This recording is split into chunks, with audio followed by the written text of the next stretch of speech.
warm welcome to you all. We run these events at 9:30 a.m, 12 p.m, and 3 p.m. every single Tuesday, and they're all about supporting you with university guidance and fingers crossed ensuring that you go on to make really good university decisions in the future. What I'm going to do now is just give you a bit of information about this event, a bit of information about the actual event series, and then introduce our fantastic speakers today. So firstly, what I'm always asked during these events is where you can access the recordings. And we record all events, and all 14 weeks, we've been running these now for 14 weeks, all 14 weeks of events are available for you at UniTasterDays.com/Tuesdays, which is also where you can book future events as well. And we're running these events right through to September, or right through to the end of the year, with events already listed right through until September. So fingers crossed, that should be a really handy resource for you. And that's UniTasterDays.com/Tuesdays. Another thing I'm always asked is where you can find out about other university events. So perhaps if you're watching this and you want to go to a certain university and you want to find out about that university only, which actually might be one of the universities our speakers from today. So for example, it might be Middlesex University, it might be Durham University, it might be the University of Leicester, and you can access university events that are offered direct by that university at UniTasterDays.com/online, which should be another really useful website for you. As far as the structure for this event today, there's going to be 3 presentations on 3 different aspects of university by 3 different speakers, all from 3 different universities. And that's going to cover top tips looking at personal statements, applying to Russell Group universities, and also making university choices with career choices with university in mind. There is a Q&A open throughout, and in the Q&A, what we do with the Q&A is essentially not make it a really awkward Q&A that we just answer right at the end. We actually make it an interactive Q&A, so you can actually post questions throughout the session, and we'll, as a panel, will be answering the questions as it progresses. So if you do have any questions, it's a great opportunity for you to ask them. But you've not attended this event to watch me. You've attended this event to hear from our brilliant speakers, and I'm going to introduce them now. So a warm welcome to this UniTaster Tuesday event featuring Jen Barton, who's going to talk. Jen is going to talk, is here from Durham University, and Jen is going to talk about application tips to Russell Group universities and how you can, well, some great tips when doing that. And then we've got Anjali, who's joined us here from Middlesex University. Anjali's going to talk about essentially career choices with university in mind. And then last but certainly not least, Sarah is joining us from the University of Leicester, and Sarah is going to talk about personal statements. So Jen, feel free to get your presentation ready if you like. If I'll pass to you now, please. As Jon says, my name's Jen and I'm a student recruitment manager here at Durham University.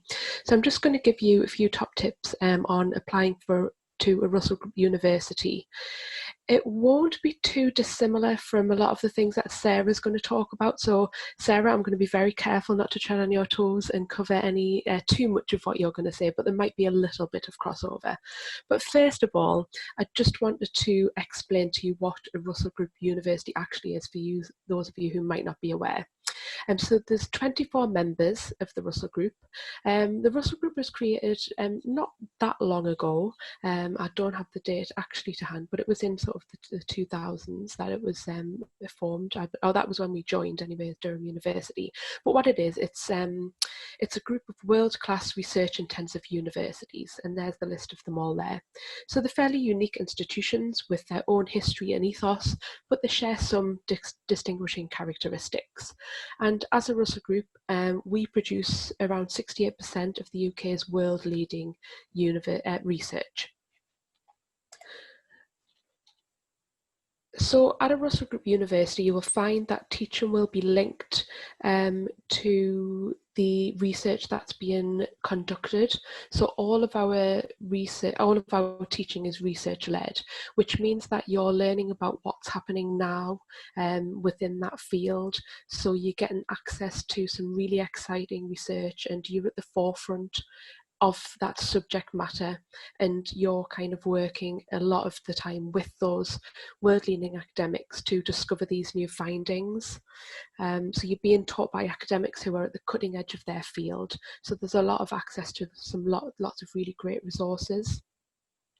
The learning's quite unique in some cases because of that access to these academic researchers, in the way that you do get to work alongside them. You get often the opportunity to critique their research and to question their research and to analyse their research. And in some cases, a lot of our students have actually had some of their own research published, which is really exciting for a student and something that is really good for kind of career prospects. It's something to really shout about when you are going and getting jobs post-graduation. So there are some quite distinct learning processes that happen in a lot of Russell Group universities. You'll get access to a lot of world-class facilities as well. So we have some fairly unique library resources that you can gain access to, some really rare collections within our libraries that you can sort of book a time slot to go and look at to use as part of your research. And flexible courses, so we have modular learning, and that way it allows you to kind of pick and choose a lot of what you do within your subject field, and you get to choose the things that you're really interested in. And the graduate opportunities are really unrivaled as well. So you'll get access to a lot of leading employers through the contacts that Russell Group universities have. You'll have employers not only coming into the university to engage with you while you're studying, but also engaging with you, looking at opportunities for when you graduate. So we have large scale careers fair where we'll have a lot of industry leaders who come to talk to you about prospects post-graduation. And we really do promote independent study within our institutions as well, because we find that that is really invaluable in order to develop those skills that you need for the world of work. So there'll be a lot of support in order to hone those independent working research skills. And again, these are really valued by employers because it does create you critical thinkers who are able to kind of engage in their own work and their own responsibilities. And with a lot of universities as well, but particularly Russell Group universities, you will have the opportunity to study abroad. So in terms of having that kind of competitive edge and gaining entry into a Russell Group university, I think one of the main differences maybe is that the competition can be increased, certainly for a lot of courses in some of our Russell Group universities. So you really need to stand out in your application. So what I thought would be helpful was to give you a bit of an example on some of the reasons for an unsuccessful application, particularly at Durham. So one of the reasons that we often don't give an offer is because the predicted achievement hasn't been as strong as those who've received a successful offer, or that it doesn't meet the minimum requirements. And this is often the case when you're applying to competitive courses. Although we do say, you know, it's worth applying if you think that you can achieve those grades, or if you are on track to receive them, then do apply. But just be aware, if there's a big disparity between what you're predicted and what those minimum requirements are, then just think carefully about what you choose to apply to. But the personal statement is a big one, and Sarah's presentation is going to be really useful to cover some of the points on really standing out in an application. But all institutions, we will sort of compare and contrast between other applicants. And so one of the reasons that we do sometimes make an unsuccessful decision on an application is because personal statements aren't quite as strong as others that we've received in that year of application, and thinking about previous applicants as well. So you do really need to stand out. And competition as well, so admissions it's comparative and competitive, so quite often we do have to reject applicants because we don't consider them to be as strong as those who have received a successful application. And we will often look at achieved results as well, certainly if we ask for particular GCSEs, and if you don't meet that minimum requirement, then unfortunately we wouldn't be able to give you an offer.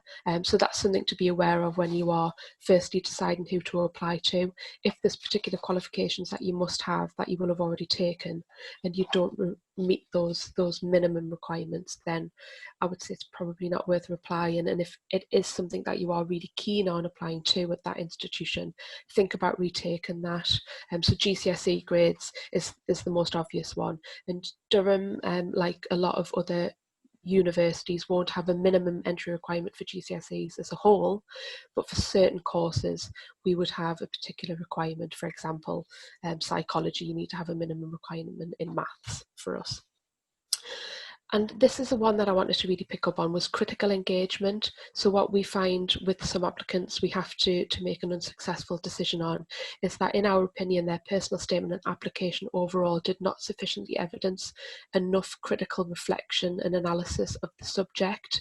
And I'll explain that for a minute in the next slide, and Sarah will kind of talk more about making a strong personal statement as well. And we will look at best fit for the course, and sometimes we might look and say there isn't really enough evidence shown on the personal statement that shows that you have the right level of understanding or commitment to the course.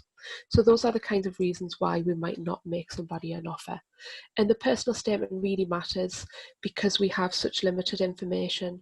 A lot of Russell Group universities, a lot of universities as a whole, won't interview, although some do, and a lot, there's a lot of courses that will do, so make sure you know about that. But in a lot of cases, the personal statement is what we need to base our decision on. And when competition is quite high, then it's really important that you do need to stand out from all of the other applicants. And again, I'm not going to steal Sarah's thunder here in going through how to structure and things, but 80% of the personal statement should be subject specific, and critical engagement within the area of the subject is really important. So what we advise, certainly at a Russell Group university, is that you have what we call a research paragraph. So it's talking about an area of the subject that you're really interested in, that you've done some critical engagement within. So that could be your own independent research, it could be some wider reading, but what we want to see in there is that you've really engaged with that subject matter, and you've learned from that, and what you've learned, what you've taken from that, what it's taught you about the subject, and why it's really inspired you to apply for this at university level. And that's one thing that can really make one applicant stand out from another, is showing that real keen interest and that critical engagement that goes beyond the curriculum that you're expected to study in school. And this next slide again, just it mentions critical engagement again, and it's just about showing that knowledge, that enthusiasm, that interest. So the main thing to give you that competitive edge is that your personal statement really needs to be concise, well written, and demonstrating that you do really know and understand the subject that you're applying for, and you have critically engaged with it beyond the curriculum that you are covering in school, especially if it's something that you're currently studying that you're applying to study. But that's really the what could be the deal breaker, is really kind of showing that you have critically analysed, critically engaged with the subject at a higher level, and shown us that you've gone above and beyond already. That links well to the subject matter that you're applying for. And that all comes with evidencing around anything that you think that could connect with the subject, and that just gives a short list of some of the things that you could bring in there that shows that critical engagement and that interest. So I'm going to stop there, and I'm going to let Anjali take over next, and happy to answer any of the questions in the Q&A. Thank you very much, and good luck everybody. I'm Anjali from Middlesex University, and I'm going to be here talking about exploring career decisions with university in mind.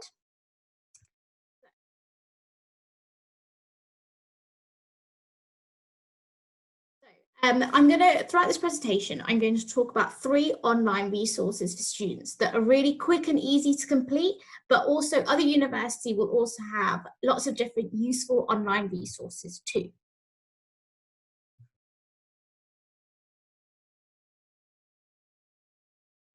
Discover Me. So what is Discover Me? It is an online quiz designed to help students to think about their personality type and possible careers that may interest them. So this quiz consists of 32 groups of questions. Each group consists of 4 statements, and you must only choose one that's most like you and one that's least like you. The duration of this quiz is 10 minutes. We find the quiz works best when you don't overanalyze your response. Your first reaction is the best response. It's also important for students to answer as themselves and not how others may want them to. So the aim of Discover Me is to present students with their strengths and career-related attributes, to also introduce students to the concept of personality types and how these link to a set of attributes which you can then use to make decisions. And it also inspires you to consider your career choices. So this is what the Discover Me quiz looks like. And as you can see, there are interesting questions and you have to decide which is most like you and which is least like you. Discover my learning style. So we also have another interactive tool called Discover My Learning Style. So learning styles is the idea that while every student is created equally, they learn differently. So an individual's learning style refers to the best way in which a student absorbs, processes, and comprehends information. So this online quiz gives students an understanding of the different learning styles and more insight and tips into your own learning. So once you've answered the series of questions, you will discover which kind of learner you are and the tips of how to get the most out of your studies. And the duration of this quiz is 10 minutes. So the aim of Discover My Learning Styles is to provide you an understanding of the different learning styles, to promote different study techniques best suited to your learning style, and for students to know their learning style will help them to plan how to study and to get the most out of all your hard work.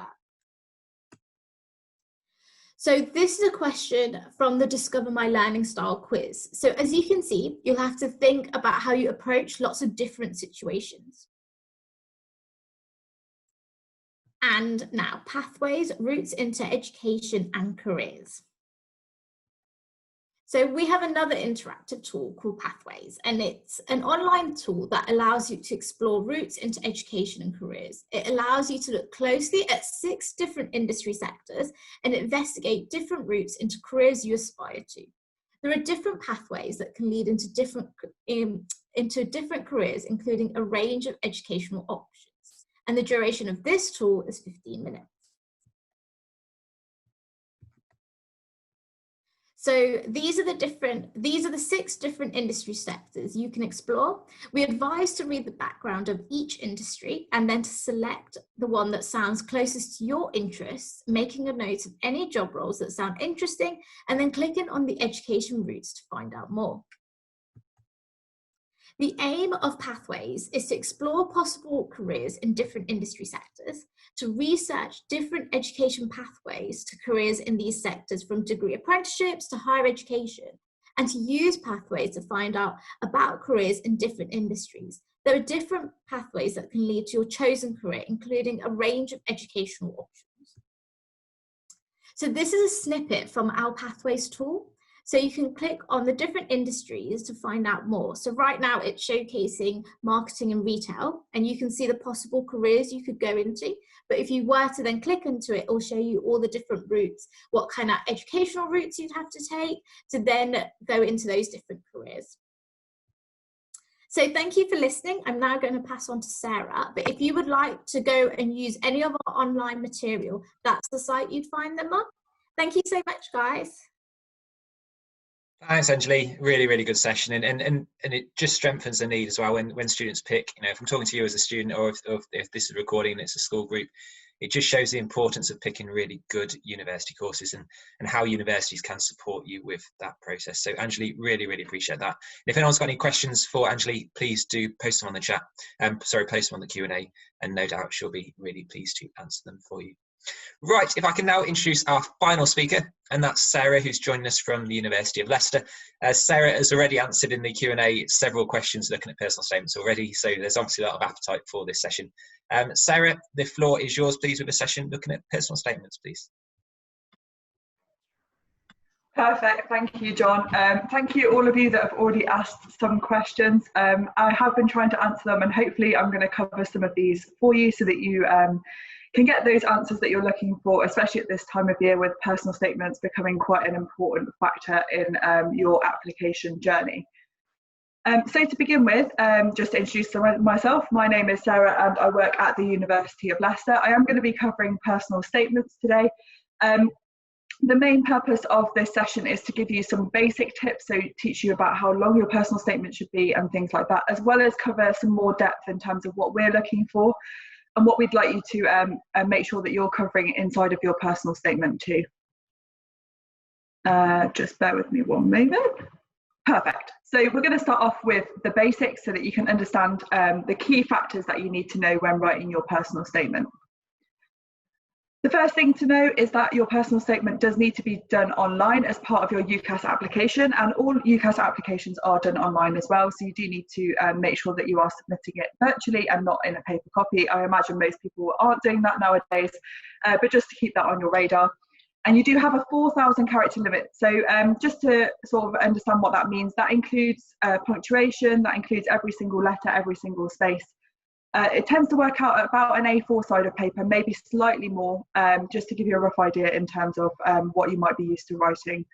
And you're only allowed one personal statement for all applications. And this becomes really important for those of you that are maybe thinking about applying for two different courses, or maybe applying for a joint honours course at one university and then a standard option at another university. Your one personal statement needs to cover all 5 of your options that you're picking for your university choices. Also really important to highlight that it is similarity checked by UCAS, so don't go asking your mate in the year above you if you can nab their personal statement and copy it. UCAS is able to track everything that you're copying. And as a general rule of thumb, we tend to recommend about 75% academic versus 25 personal. I'll go into more depth about what that means and what that, how that transfers into content in a moment. Just want to highlight here that the main purpose of this is to convince an admissions tutor to make you an offer to study one of your courses. So as Jen said right at the beginning, we are really, looking against other applicants and seeing who is the best choice for our courses. And this is your one opportunity for you to speak for yourself and tell us why you should get a place on our courses. So what are admissions tutors looking for? At Leicester specifically, I think generally it's used in this sort of sense, but we're looking for your predicted grades, and as Jen highlighted, they are really important. There's nothing wrong with having a couple of aspirational choices, but just beware that you can't put all 5 as aspirational, because it can be really difficult then to get a place. We're also looking that you have an interest in the course, so that can be shown in lots of different ways, as well as the fact that you're a motivated student, and that's where that personal side of things comes in. And also, if you have work experience that is required as part of your course, an example I can think of across most universities is medicine. It's a really good place to sort of write about that work experience that you have and reflect on what you've learned from that experience too. But always keep in mind that we want the best students to fill the available places. So this is really your chance to sell yourself and make sure that we're picking you for our courses. You might be asking me, why have I put loads of sheep on the screen? What's really important here is that you aren't a sheep, that you aren't following the crowd. You need to stand out, you need to be unique. This is easier said than done, I know that that is true. And it's really hard to stand out when everyone's writing, very similar things and writing a really short piece of writing. But we want to make sure that we learn about you and why you would be good for our course. So don't feel like you need to put certain things in because your mate's doing it or your family have told you to do it. Make sure it reflects yourself as well as including that content that we're looking for. So you might be asking me, how do you get started? It is a challenge. I'm not very good at starting an essay. I tend to actually write the body of the text first and then go back to the start. But these are some things that you might want to think about when you're starting to write your personal statement. The biggest thing is just to remember that you are answering this question. So why do you want to study the subject, and what makes you the right person for the course? And a nice way to maybe think about that is thinking about, imagine that you're being interviewed and answering that question in a job interview. In every single job, they'll always ask you, why do you want the job? This is almost exactly the same thing. So why do you want to do the course, and why are you the right person? And ultimately, that is what your personal statement should be answering. So that's what we're looking for. One thing we want to remember here is that you can't guarantee getting an interview or a place, and a lot of the time when people are sort of borderline in terms of whether we're going to offer an interview or a place, the personal statement is where we go to. So that is the really important thing to make sure that you're getting it right. And this, as we've said, this is really your chance to make it stand out. So just really make sure that you're answering that question as you go through. And if you read it back and you think, actually, I don't think I've answered it as well as I could have done, you know, draft and redraft, that's what it's there for. In terms of the structure, it's almost like an essay, but not quite. So what we normally recommend is that you do your introduction first, then you talk about your academic interests, and this will cover the research side of things that you do yourself. So maybe you read some books, like Jen said, maybe you read books, maybe you watch films, maybe you've been involved in some projects.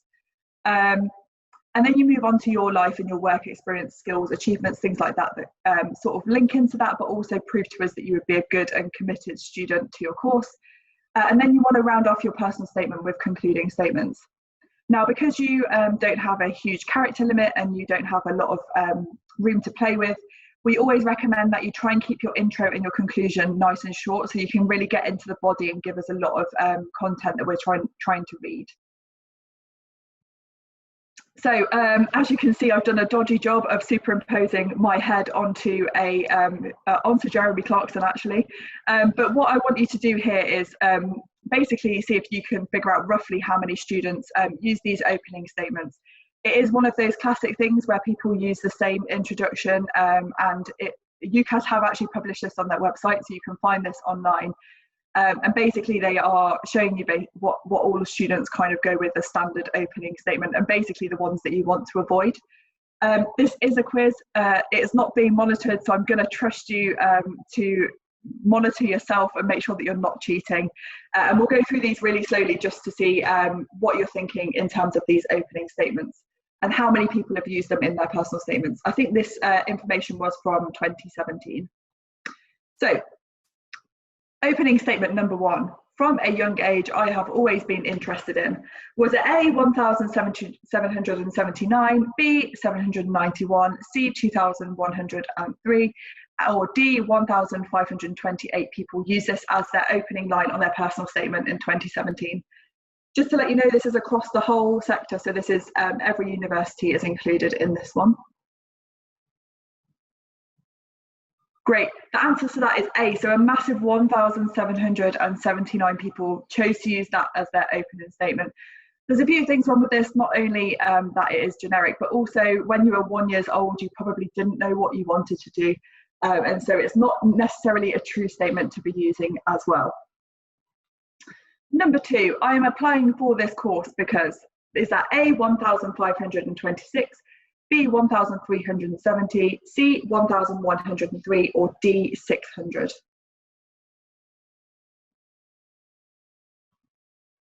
And the answer to that one is B, so 1,370 people use that as their opening line.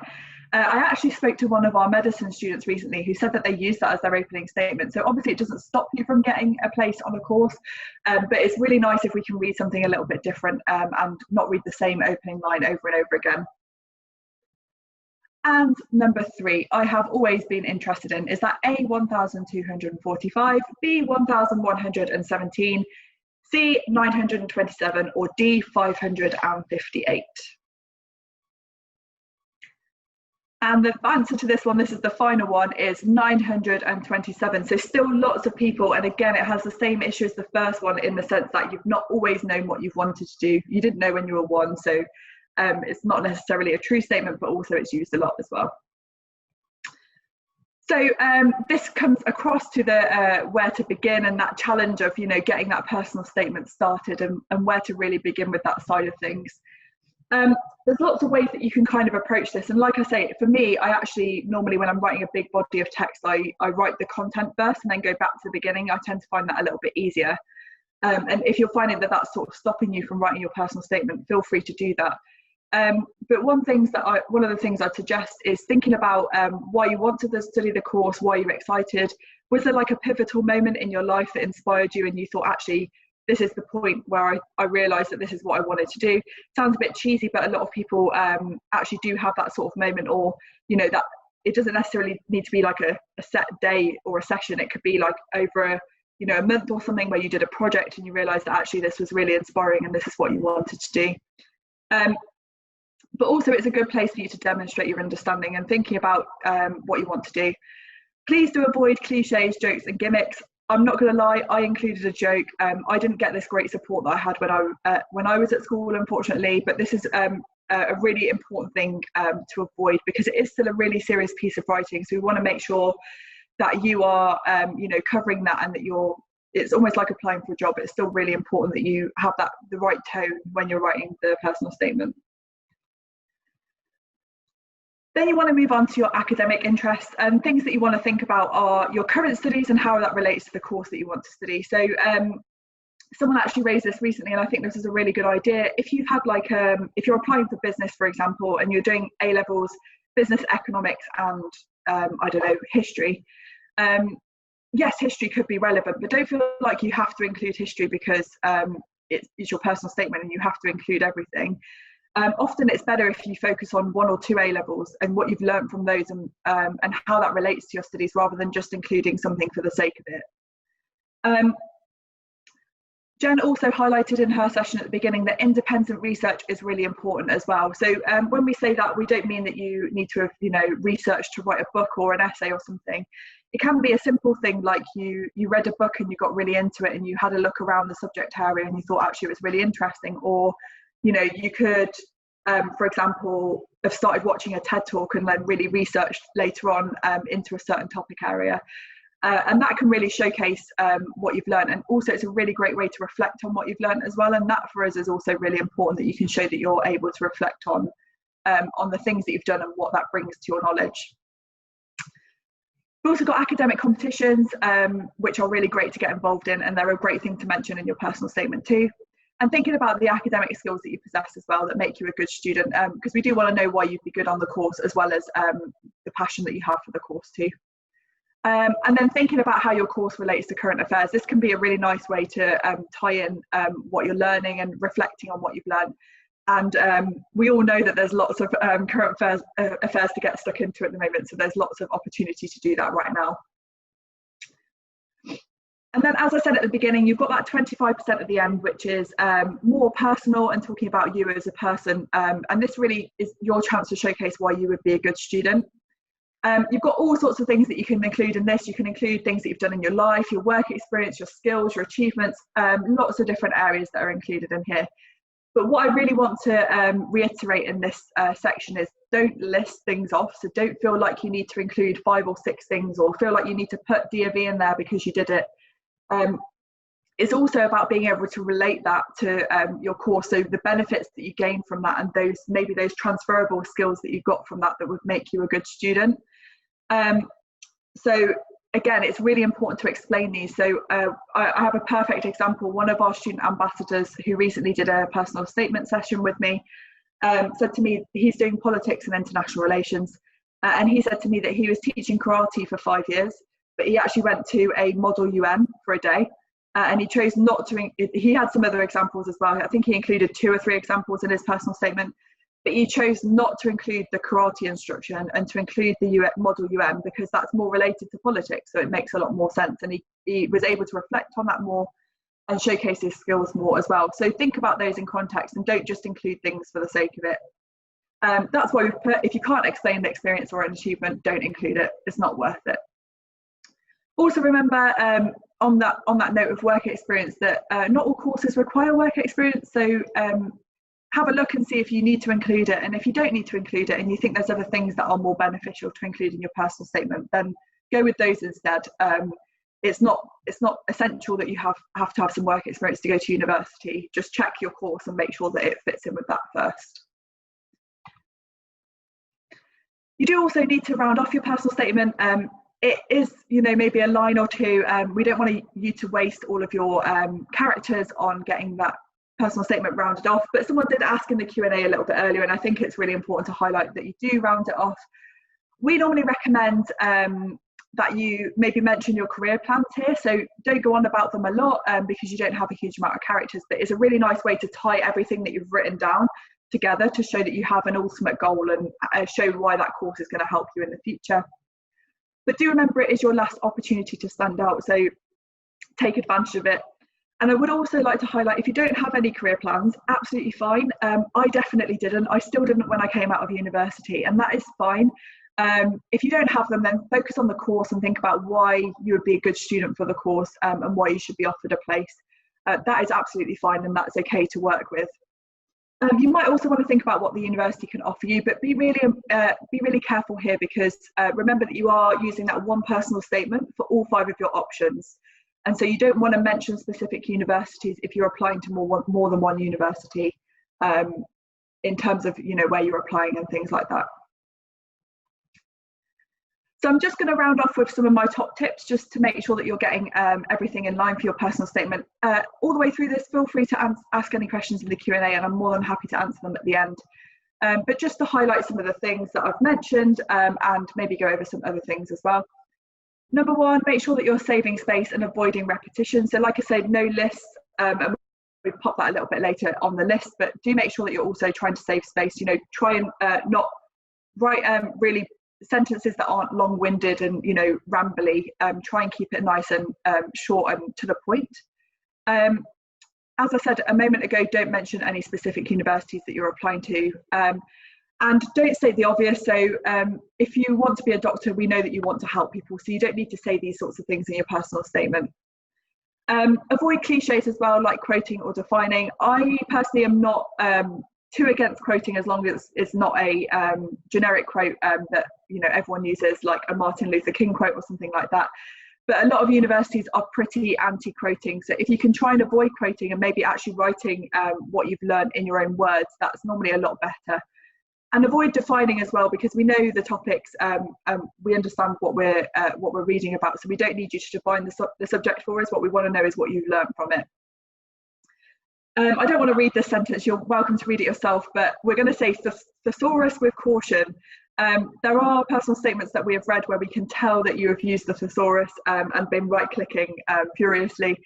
Obviously, if you can't think of a different word and you've been repeating it over and over again, feel free to right-click, but just make sure it still makes sense and that you actually understand what the sentence is saying, and it doesn't sound too far-fetched. Again, no jokes or humour, and again, don't copy or plagiarise anyone else's work. And then just on that note, we're going to cover some things that we think you should make sure you're doing as well. So make sure that you're proofreading. You can do that on many levels. So if you're living with your family right now, ask your parents, ask your brothers, your sisters, your cousins if they can read it for you too. Often when you read things over and over again, you're used to what it is and you don't really notice those errors that you're making. Make sure you use an appropriate email address. So all of my friends at school had inappropriate email addresses and we had to create new ones for our UCAS applications. So if you don't have one already, then set up a new Gmail account or something similar and make sure that you're getting that ready. Check it flows as well. So not only get your family to read it, but also read it out loud. Every time I write something, I read it out loud, and it really helps me to notice the mistakes that I've made. Check your deadlines. The reason that we highlight this is because your school or your college might actually have different deadlines to the UCAS deadlines, and that's because they need to get the references and everything sorted for your application. So double check what the school deadlines are. As I said right at the beginning, draft and redraft until you're happy. And we always say use Word, so don't go straight into UCAS and use that. UCAS doesn't actually have a spell check or a grammar check. So it's always best to use Word because it won't pick up everything, but it'll pick up the majority of the mistakes that you're making along the way. And as we said multiple times, but I really want to reiterate this, if you can't explain why something is relevant, don't include it, because otherwise we're not going to understand why it's relevant either. So it's really important you understand the purpose of why you're including each of these things as well. On that note, I'm going to pass back to Jon, but I just want to say good luck with your applications and with writing your personal statements, and I hope you have a good day.